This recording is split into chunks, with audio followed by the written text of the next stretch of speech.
Good evening, thank you, Dan and Ben, for the introduction, and I will aim to prove that there's not a dilemma between capitalism and environmentalism. I think that's my task. 4 years ago, a very good friend of mine, Professor Alan Hubbard, who's a professor of polar sciences in Tromsø in the Norwegian Arctic, asked me if I would join him on a sailing trip from West Greenland to Iceland. Now, some of you that might sound exciting, some of you might sound crazy, but I like a bit of adventure, so I immediately said yes. I had this picture of 6 of us sailing across the Atlantic. I've done some sailing but never crossed an ocean. I thought there'd be 2 people on each watch. He would put me with someone very experienced, so I would be able to take pictures and write my very cool blog. When I got to West Greenland to meet Alan, it turned out it was just going to be me and him. That was the first shock. And then he took me on a little tour of the boat. And we got to the back of the boat, the stern, and he said to me, Nigel, you only have to remember one thing.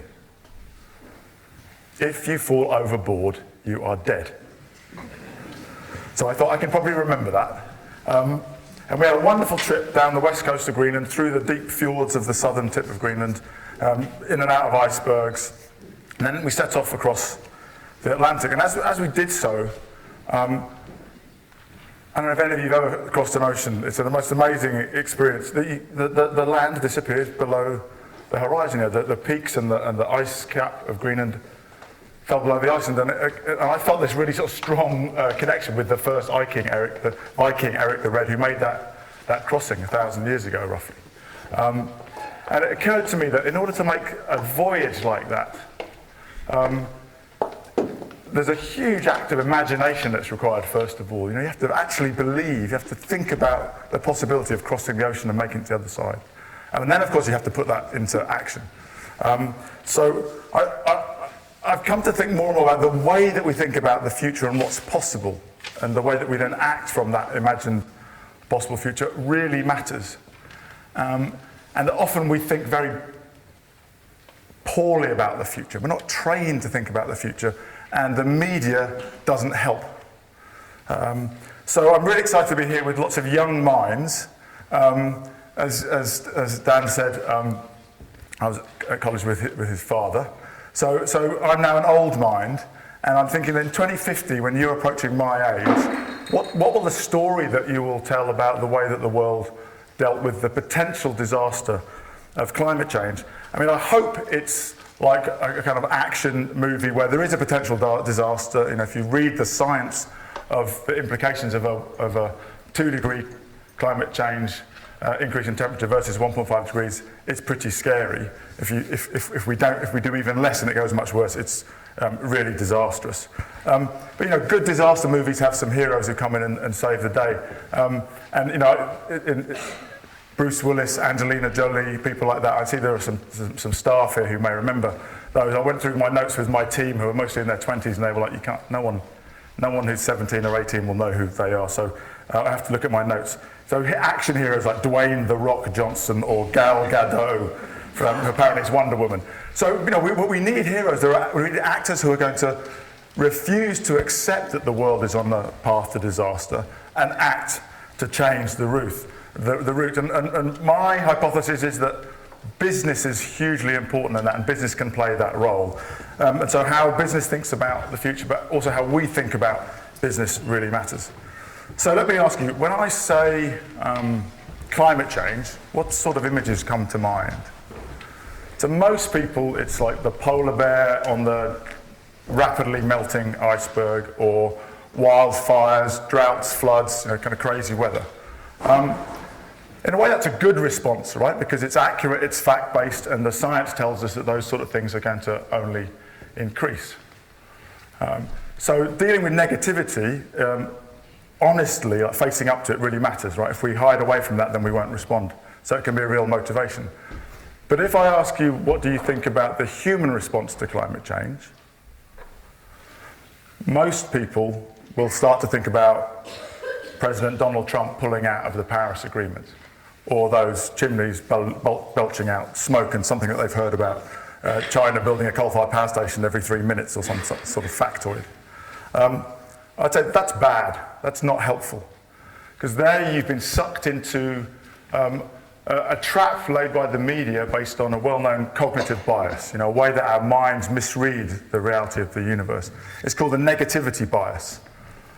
And if you're living in the Stone Age, through evolutionarily that was helpful, right? It's actually, if you have to think about whether you pay more attention to the risk of being eaten by a lion or the opportunity of catching prey, well, it makes sense that we pay more attention to the risks, right? Because if you get that wrong, then it's all over. Whereas if you get the prey wrong, you've got another chance and another chance and another chance. So we're kind of hardwired to focus more on the risks. The media have a term for that. They say, if it bleeds, it leads. So the media will always lead with the bad news. They might put some good news on page 17, but they lead with the bad news. So we focus on that.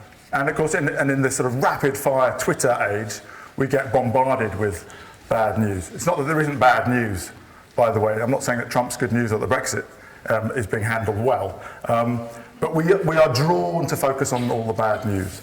And that can lead to a council of despair. Right? And despair never leads to action. So it really matters how we think about the future. But how do we go from despair to hope? My favourite quote on this is by a science writer called David Quammen in his book, The Song of the Dodo, which is quite a bleak book about the facts of biodiversity loss and species extinction. And in the book, he says that he's often asked how or why he doesn't despair. And he says, the problem with despair is that apart from being useless as a strategy, it's nothing like as much fun as hope. So I want to tell you a little bit about how business and those working with business are using hope as a strategy for driving change and positive change on climate. And this is very much based on an idea called reflexivity, which George Soros, the very successful billionaire investor, has written about. And the idea is that the relationship between the future and the present is reflexive. And what that means is, in simple terms, what we think about the future, so what we think will happen or is possible, affects what we do in the present. And of course, what we do in the present builds the future. So there's a kind of feedback loop between what we think about in the future and what we actually do in the present. And many of the other speakers are going to talk about examples of that, like innovating on the basis that there's a belief that we can do something better. And all business innovation is driven by these two things, like some kind of imagination of a better future and a constraint. So an imagination that we can solve a problem and a constraint, like doing things quicker, lighter, faster, with less carbon, with zero carbon. So the best illustration for me of the principle of reflexivity in practice would be the Paris Climate Agreement itself. In 2009, the world was the last time the world really came together to try and come up with a solution to climate change, and they failed miserably. And over the last few years, I've got to know Christiana Figueres, a remarkable Costa Rican woman who ran the UN Framework Convention on Climate Change process for the 6 years between the disaster of Copenhagen in 2009 and the incredible breakthrough in Paris on December the 12th, 2015. I was lucky enough to be literally sitting in the front row because I'd helped mobilize business in that process. Now, Christiana had a very simple strategy, and it was to repeat and recruit and build a movement of countries, businesses, cities, religions, investors behind a very simple idea. And her idea was, we must, the science is compelling, we can, a solution is possible, and we have the political will to do that. Now, the reality is that in Copenhagen in 2009, faced with that, you might have said, we must, we know, but we might be able to, but we almost certainly won't. And it was a real act of will, but very clever political strategy from her and then her colleague Laurence Toubiana, who was the French special envoy on climate change. And the Paris Climate Agreement, which I believe will go down in history as the greatest ever treaty in the history of civilization, because it took a hugely intractable, totally global problem, geopolitical at its core, because it's about our energy system, got 100% agreement of all countries and was supported by businesses, investors, and cities. Of course, it may fail, right? That's the future. So one has to generate hope by looking at reasons for it. And I want to give you 3 examples of reasons for hope from the work we do as this coalition, We Mean Business, with the business community. Now over 500 businesses have committed to setting science-based targets. So they're reducing their emissions in line with Paris. That's companies like Dalmia Cement in India, or Mahindra Group, Walmart, Unilever. And that now is putting pressure on governments, for example, in Europe and Japan. Those businesses are lobbying for policies to get to a zero-carbon economy by 2050. Another example would be in the power systems. 3 or 4 years ago, most people thought that 100% renewable power would never be possible because the sun doesn't shine at night and the wind doesn't blow all the time. Now, if you just get a little bit more sophisticated as an engineer and look at the massive breakthroughs in generation, in transmission, in demand response management, which is really a software response, and in storage, now we know that that is possible. And it's been driven in part by over 160 companies who said in the last few years that they will only buy renewable energy by 2030. And that changes markets, and it makes it easier for policymakers like Jerry Brown in California, the 5th biggest economy in the world, to say, okay, we'll only have renewable power by 2045. Similarly, in the internal combustion engine space, it's one of my favorites because I used to work in that industry.